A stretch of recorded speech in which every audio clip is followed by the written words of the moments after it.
पुतले के बारे में सुना है जो रात होते ही जीवित हो जाता है। एक ऐसी चीज जो सिर्फ एक खिलौना नहीं बल्कि एक श्रापित आत्मा का वास्तविक रूप है। आज की कहानी एक ऐसे ही पुतले के बारे में है जो कि एक कलाकार के श्राप का प्रमाण था। इस पुतले के बारे में इस कहानी के गांव वाले आपस में अक्सर बातें करते रहते हैं और उन बातों में वो वही कहते हैं कि उस पुतले के बारे में बात मत करना क्योंकि वो पुतला जीवित पुतला है। ये कहानी एक छोटी सी बस्ती की है जहाँ पर एक कलाकार जिसका नाम विष्णु था वो रहता था। विष्णु एक प्राचीन कला पुतला शिल्प में काफी निपुण था, काफी एक्सपर्ट था। उसके बनाए हुए पुतले इतने परफेक्ट होते थे मानो एकदम रियल इंसान कोई खड़ा हो। और उन पुतलों को अगर आप ध्यान से देखोगे तो ऐसा लगेगा कि अब बोलने वाले हैं वो। लेकिन एक दिन एक अमीर सेठ ने उसके पुतलों का काफी मजाक उड़ाया, उसकी कलाकारी को तुच्छ बताया और उसके परिवार का भी काफी अपमान किया। ऐसे में विष्णु का दुख और उसका गुस्सा उसे एक खतरनाक रास्ते पर ले गया, जो आज की स्टोरी में हम जानेंगे। लेकिन उससे पहले हेलो गाइस, मेरा नाम है अविनाश कुमार और आप देख रहे हो सीखो ऑफिशियल शो हॉरर स्टोरीज। जब विष्णु के साथ उस सेठ ने दुर्व्यवहार किया तो विष्णु ने गुस्से में एक पुतला बनाया। बाकी लोगों के लिए दिखने में वो पुतला था, लेकिन विष्णु ने उसे एज अ पुतला नहीं बल्कि एज अ जीवित प्राणी बनाया था, क्योंकि उसने उस पुतले को बनाने के लिए अपनी कलाकारी के अलावा तंत्र विद्या का भी प्रयोग किया था। उसने अपना काफी खून उस पुतले के अंदर भरा और एक श्रापित आत्मा का भी संचार उस पुतले के अंदर डाल दिया, जिससे उस पुतले की खतरनाक आत्मा जाग जाए। इस पुतले का नाम उसने राकन रखा। उसके बाद से गांव में एक अफवाह है कि राकन रात में जीवित होता है और जिसने भी उसे देख लिया वो दोबारा कभी नहीं मिलता। लोगों के मन में उस पुतले को लेकर काफी भय हो गया, लोग काफी डरने लगे और इसी वजह से लोगों ने धीरे धीरे विष्णु के घर पर जाना ही बंद कर दिया। लेकिन अक्सर लोग ये बताते थे कि किसी काम की वजह से अगर विष्णु के घर के पास से उन्हें गुजरना पड़ा तो एक बहुत ही डरावनी सी फुसफुसाहट उन्हें सुनाई देती थी और कई बार तो ऐसा प्रतीत होता था जैसे उस घर के अंदर एक लकड़ी के पुतले के कदम चल रहे हों। लेकिन स्ट्रेंज बात यह है कि कुछ ही महीनों के बाद वो सेठ जिसने इस विष्णु का मजाक उड़ाया था वो लापता हो गया। लेकिन अजीब बात यह भी है कि उसी के कुछ महीनों के बाद विष्णु भी लापता हो गया। अब ऐसे में कुछ लोग बोलते हैं कि उसने आत्महत्या कर ली, वो पागल हो गया था। वहीं कुछ लोग बोलते हैं कि राकन जो विष्णु नहीं बनाया था वो पुतला ही विष्णु को निगल गया। जो भी हो, लेकिन उस घर में वापस कोई नहीं गया। इस पुतले की और इस विष्णु की कहानी काफी फेमस हो गई।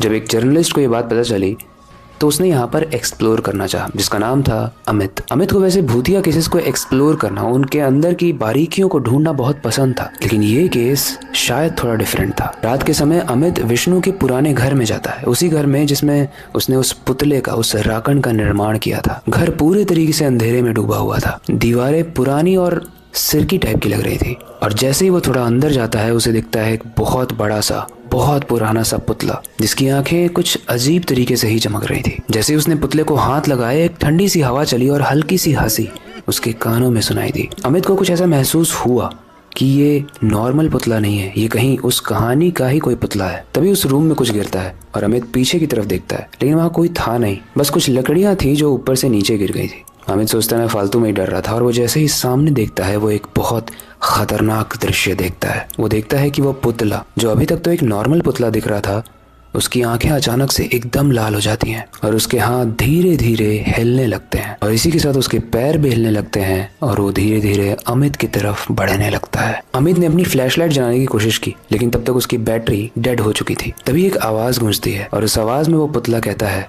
मुझे एक नया शरीर चाहिए। अमित ये सुन के बहुत डर गया और उसे ऐसा रियलाइज हुआ कि अब उसे समझ में आ रहा है कि वो विष्णु जिसने इस पुतले को बनाया था वो कहाँ गया, क्योंकि उसे टेबल पर एक किताब दिखती है जिसमें लिखा था राकन को हर 6 महीने में शरीर चेंज करना होगा तभी वो जीवित रह पाएगा।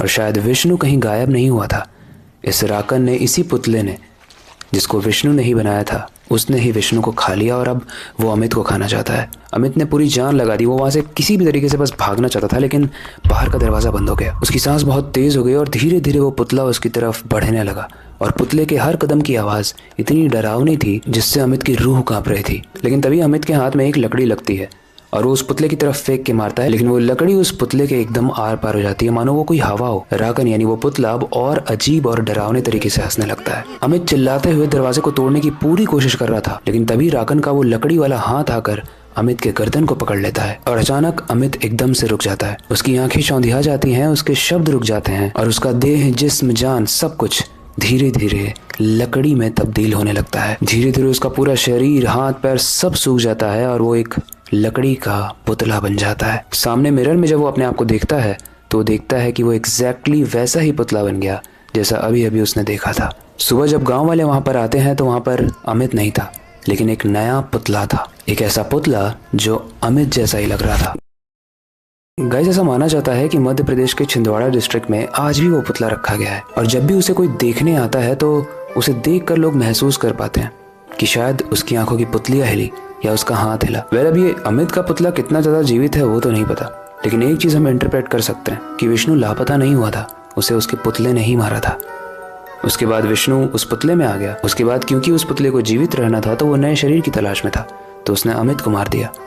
और अब ये कहने की ज़रूरत नहीं है कि अगर ये कहानी सच है तो वो पुतला अब दूसरे शरीर, दूसरे देह की तलाश में होगा। और अब मुझे नहीं पता कि कोई भी अगर उसे छुएगा तो कैसे उससे बचेगा। शायद ये एक श्राप है जो कभी नहीं रुकेगा। वेल, यहाँ पे ये कहानी अंत होती है, लेकिन आपको क्या लगता है? क्या वो आत्मा जो म्यूजियम में अब रखी गई है, वो पुतला, क्या वो वैसे ही खड़ा रहेगा या फिर वो किसी नए शिकार की तलाश में होगा? मुझे कमेंट सेक्शन में ज़रूर बताना। ये कहानी आपको कैसे लगी, उससे रिलेटेड कोई फीडबैक हो तो उसे भी आप हमें कमेंट सेक्शन में बता सकते हो। आपके पास कोई कहानी का टॉपिक है तो उसे भी आप कमेंट सेक्शन में बता सकते हो, हम उसे ज़रूर कवर करेंगे। बाकी वक्त आ चुका है इस वीडियो का एंड करने का और नए डरावने वीडियोज़ पर काम करने का, लेकिन जाने से पहले मैं बस एक ही चीज़ कहना चाहूँगा, अपनी क्यूरियोसिटी को डाई मत होने देना, नई चीज़ें सीखते रहना, अपने बेड के नीचे और खिड़की के बाहर ज़रूर देख लेना। मिलते हैं अगली वीडियो में।